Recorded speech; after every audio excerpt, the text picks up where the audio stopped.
Okay everyone, today I am going to do a trick question. These are the types of questions that, to be honest, sometimes make people hate math. So I'm going to try to help you, instead of hating math, kind of enjoying it, seeing the mysteries and relationships between it.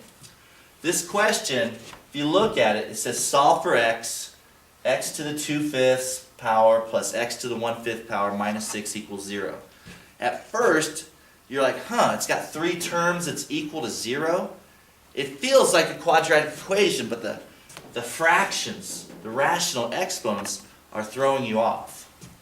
Now, I want you to identify it. You're like, rational exponents. Oh, those are radicals. Good job. Excellent. So let's go to this rule. Do you remember a rational exponent? M over n.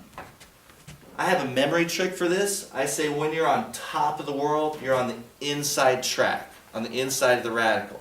When you're at the bottom of the barrel, you're on the outside looking in. So you notice your n is on the outside of the radical, that square root looking sign.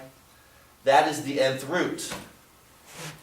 With all your natural inclinations you probably developed, you said, I'm going to isolate these radicals and raise it to that nth power, the reciprocal power. And that's how you would crush the radical and remove one of these terms at a time. And I'd be proud of you, and you've done a whole bunch of work, but you're not getting the answer. So let me just be real honest. There's math professors out there who laugh and crack in the middle of the night, we're going to torture my students. This is a trick question. So let me help you identify trick questions, because they will often come up on a test and sometimes be extra credit. So here's what you have to do, good people. You have to make this observation. And many people don't make observations. This is the difference between an A+ student and just a person who's surviving. I don't want you to survive, I want you to thrive. So check this out. Standard quadratic form. ax squared plus bx plus c equals 0. Now, let's see if you made this first observation on this video today. Did you notice I put 1 as my exponent here? You don't need to put 1 as your exponent. It's understood. But by putting the 1 up here, can you tell me an observation you might make between the exponent 2 and that exponent 1? Excellent. Yeah, it's twice as big. Now, look at the question you had that you're given. 2/5 and 1/5 is the exponents. This exponent is twice as big as that exponent. They could be negative numbers, they could be anything, but as long as the relationship is twice as big, you've identified the trick. It's time to transform it using our weapon, U-substitution.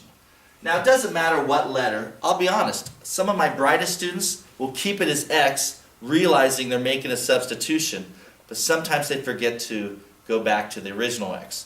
So to be honest, I recommend put the letter U for U substitution. Now here's the trick. You let U equal the middle variable. In this case, the middle variable is x to the 1/5 power. That's what you let U equal every time.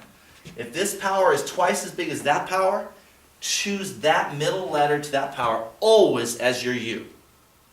And it will turn out that this letter will always be U squared every time. Look at it. If U is equal to x to 1/5, and I say that's your trick, you raise this left side to the second power. You raise the right side to the second power. Remember what you do to the left, you do to your right. Do you remember this rule? An exponent raised to an exponent. Yes, you multiply. So 1/5 times 2 is 2/5. So U squared will become x to the 2/5. We can substitute it. And voila, look how beautiful. It's pretty even. Look at the new equation you've created. They're equivalent with a relationship defined by U equals x to the 1/5. Now, if I gave you this question, if your teacher gave you this question, you're like, excellent, I can handle a quadratic. That's simple. Solve it many different ways. Quadratic formula. We're going to do factoring in this case.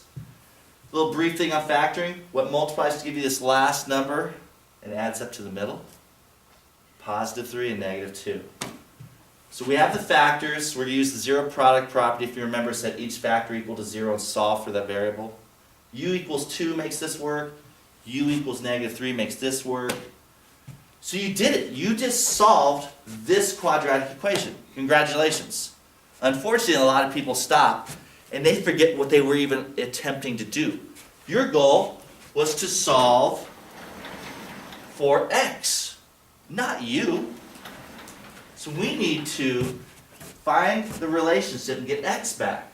Well, let's start back to the beginning. U equals x to the 1/5 power. So if I raise x to the 1/5 power to its reciprocal, 5, both sides, it cancels and you have x is equal to u to the 5th power. Great, if I know what u is, and u is 2 or -3. So x equals 2 to the 5th power, or x equals -3 to the 5th power. Get your calculator out. 2 to the 5th power is 32. -3 to the 5th power is -243. And you've done it. You've solved for x.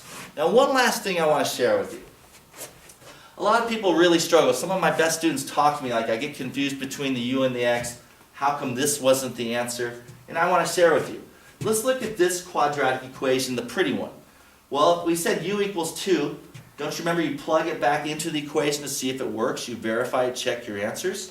It becomes 2 squared plus 2 minus 6 equals 0. And you're going, oh, 2 squared is 4, plus 2 is 6, 6 minus 6, yeah, it works. But if I had put 2 back into the original question we were asked, it totally wouldn't have worked. However, if I put in 32 raised to the 2/5 power, you can get your calculator out, do some of your tricks. 32 raised to the 2/5 power actually turns into 4. 32 to the 1/5 power is 2. 4 plus 2, 6 minus 6 is 0. So this is a trick question. We unlocked the mystery. I hope that you hope for this on the test. Don't get scared, get brave. Thank you very much. This is the Bridge for Math. Take care.